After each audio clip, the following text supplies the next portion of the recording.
وعلى رسوله الكريم اما بعد فاعوذ بالله من الشیطان الرجیم بسم اللہ الرحمن الرحیم سن لو کہ ہم کو جنگ سے نفرت تو ہے مگر سن لو کہ ہم کو جنگ سے نفرت تو ہے مگر اپنی بقا کی جنگ بقا تک لڑیں گے ہم. نہایت قابل احترام صدر مجلس، معزز اساتذہ اکرام اور میرے ہم سفر طالب علم ساتھیوں، آج مجھے جس موضوع پر لفظ کشائی کا موقع ملا ہے اس کا عنوان ہے پاکستان کے موجودہ حالات. پاکستان کے موجودہ سیاسی اور مذہبی حالات کی وجوہات. نہ ذرا آفتاب کی حقیقت کو بیان کر سکتا ہے، نہ قطرہ سمندر کی گہرائی کو بیان کر سکتا ہے، نہ زمین آسمان کی بلندی کو بیان کر سکتی ہے، نہ چاند سورج کی تبش کو بیان کر سکتا ہے. تو مجھ جیسے کم علم کی کیا حیثیت کہ میں آج اس جمع غفیر کی موجودگی نے اس موضوع کا احاطہ کر سکوں. لیکن نظر محدود، بیان محدود، قدرت بیان محدود، علم محدود اور وقت محدود ہونے کے ناطے سے چند الفاظ پیش کرنے کی ہمت کر رہا ہوں. خدا تعالیٰ سے فرمایا اجازت ہے. معزز سامعین، موجودہ پاکستان اس پاکستان سے بالکل مختلف ہے جو 1947 کو مارچ وجود میں آیا تھا. جب پاکستان وجود میں آیا اس وقت عزائم بلند تھے، امنگیں توانا تھی، بازوؤں اور دلوں میں جذبہ اور قوت تھی. وہ پاکستان جس کا خواب ہم نے دیکھا تھا کہ یہ ملت اسلامیہ کی امنگوں کا ترجمان اور مظہر ہوگا، جہاں زندگی اس تہذیب و ثقافت، اس عقیدے اور ایمان اور اس نظام کے مطابق تشکیل پائے گی جو بحیثیت مسلمان ہمارا نظام ہے.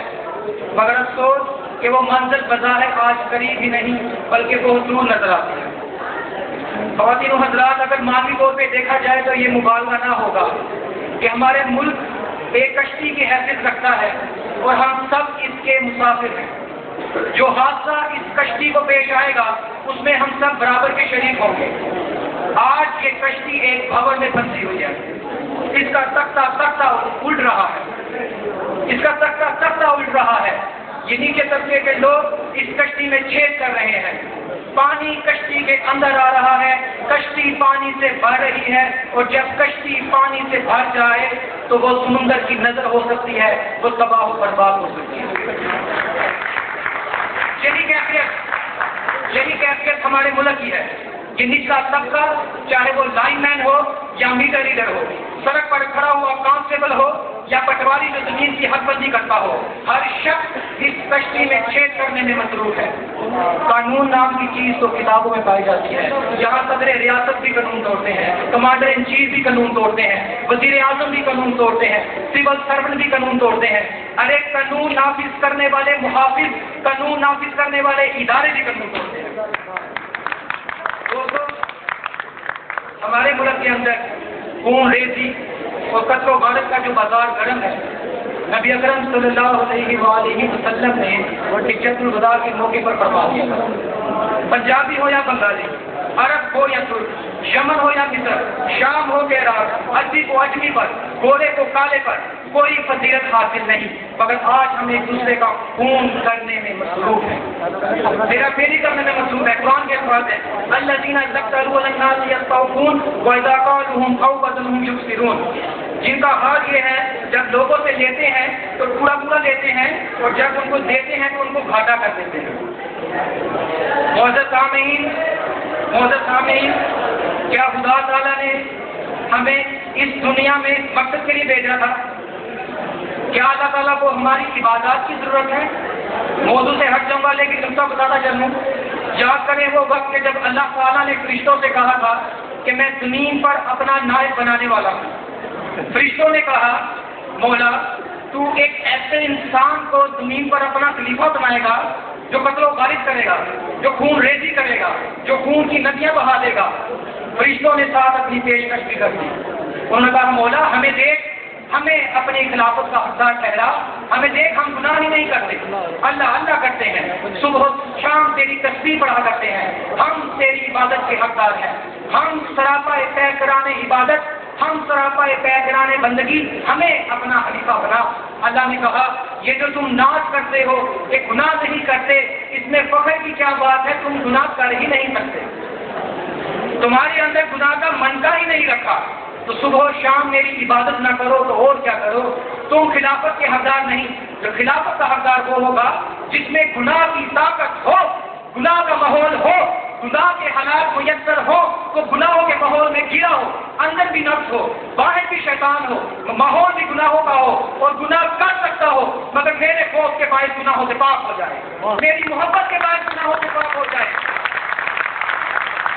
میری محبت کے باعث گناہوں سے پاک ہو جائے، میری قربت کے باعث دنیا کی لذتیں چھوڑ دے، دنیا کی شہوتیں چھوڑ دے، دنیا کی راحتیں چھوڑ دے، اسے نفس، اسے شہوت، اسے لذت پکار رہی ہو کہ آؤ اس شراب میں لذت ہے، اس زنا میں لذت ہے، اس بدکاری میں لذت ہے، ان گناہوں میں لذت ہے، نفس سنا رہا ہو کہ سردی کی راتیں ہیں، گرم نرم لحاف ہے، اس میں تو نماز ہوتی رہے گی، گرمی کا وقت ہے، کیا روح سہانی نیند آ رہی ہے، نفس سنا رہا ہو اور اس کے اندر روح کو کہے ارے ظالم نفس اس لحاظ کو چھوڑ، تیرے کرم کی سب سے بڑھ کر سجدے کی لذت عزیز ہے۔ اے نیند تیری راحت سے بڑھ کر خدا کے حضور تڑپنا عزیز ہے، اے شراب تیرے نشے سے بڑھ کر خدا کی معرفت کی شراب عزیز ہے، اے میکدو تم سے بڑھ کر خدا کی قربت کا میکدہ عزیز ہے۔ اور پھر وہ سارے گناہوں کو لاش مار کر نیک ہو جائے، بدی کے ماحول میں رہ کر نیک ہو جائے، پڑھائیوں میں رہ کر میرا اپنا بن جائے اور دوریوں میں رہ کر میرا قریب ہو جائے، بیٹھا ناسوچیوں کے پاس ہو، بیٹھا دنیا میں لوگوں کے پاس ہو، دھیان میری طرف ہو، رہے عالم ناسوت میں مگر بسے ملکوت میں، اسے میں اپنی خلافت کا حقدار ٹھہراؤں گا۔ موجودہ حالات میں بگاڑ کو روکنے اور اصلاح معاشرہ کے لیے دراصل یہی ایک راہ ہے، یہی ہماری ذمہ داری ہے۔